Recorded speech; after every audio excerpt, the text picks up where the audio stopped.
আর এবার সন্দীপ ঘোষের আর এক রূপ। বহরমপুরে থাকাকালীন রূপান্তরকামীদের সঙ্গে সেক্স করতেন বলে অভিযোগ। সোশ্যাল মিডিয়ায় যোগাযোগ করে বন্ধুত্ব আর তারপর কোয়ার্টারে ডেকে যৌন সম্পর্ক। এমনই চাঞ্চল্যকর অভিযোগ আরজি করে প্রাক্তন অধ্যক্ষের বিরুদ্ধে।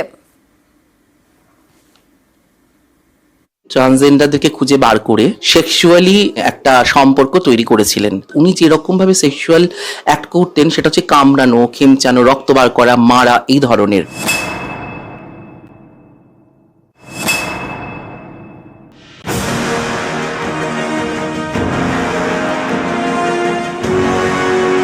আরজি করের প্রাক্তন অধ্যক্ষ সন্দীপ ঘোষ, তাঁর বিরুদ্ধে অভিযোগের পাহাড়।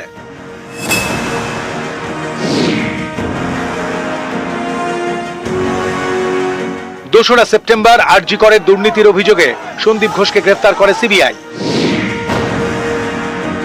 শনিবার ধর্ষণ খুনের মামলাতেও গ্রেফতার করা হয়েছে আরজি করের প্রাক্তন অধ্যক্ষকে।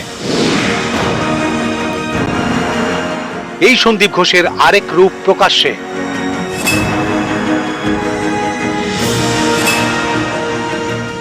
ডক্টর সন্দীপ ঘোষ যখন বহরমপুরে ছিলেন তখন উনি ফেসবুক থেকে ট্রান্সজেন্ডারদেরকে খুঁজে বার করে তাদের সঙ্গে চ্যাট করে ফোন নাম্বার নিয়ে তাদের সঙ্গে সেক্সুয়ালি একটা সম্পর্ক তৈরি করেছিলেন এবং সেই সম্পর্কটা ছিল হচ্ছে অত্যন্ত বেদনাদায়ক, কষ্টদায়ক। অর্থাৎ উনি যেরকম ভাবে সেক্সুয়াল অ্যাক্ট করতেন সেটা হচ্ছে কামড়ানো, খেমচানো, রক্ত বার করা, মারা, এই ধরনের।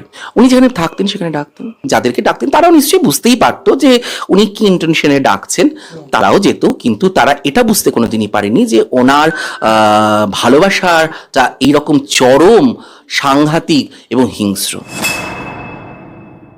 তিলোত্তমা ঘটনার পরই কিন্তু আমি এটা চেষ্টা করেছিলাম যে বিভিন্ন জায়গায় জানানো, কারণ হচ্ছে এই স্টাইল অফ অফেন্সটা ওনার মস্তিষ্ক প্রসূত হতে পারে, কারণ উনি ওই রকম ভাবে অভ্যস্ত ছিলেন। সঞ্জয় বলে যে সিভিক ভলেন্টিয়ার ধরা পড়েছে, আমার তখন সন্দেহ এটা যে আদৌ কি তার সাথে ডক্টর ঘোষের সম্পর্ক ছিল।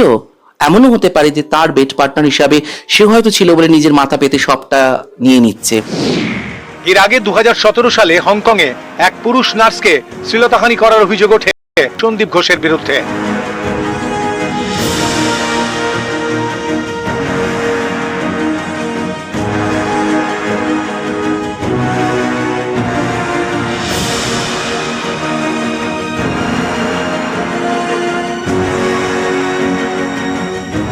সাত বছর আগে এরকম একটা ঘটনার কথা আমরা শুনেছিলাম। পুলিশে একটা ডিটেল করা হয়েছিল, বিষয়টার একটা ফয়সালা ওখানে হয়। মেন নার্স তার বিরুদ্ধে অভিযোগ করেছিলেন যে সেখানে কোনো একটা বলে প্রিয়তাহানি বা একটা কিছু ইন্ডিসেন্ট কিছু একটা এরকম কিছু একটা তারা অভিযোগ করেছিলেন।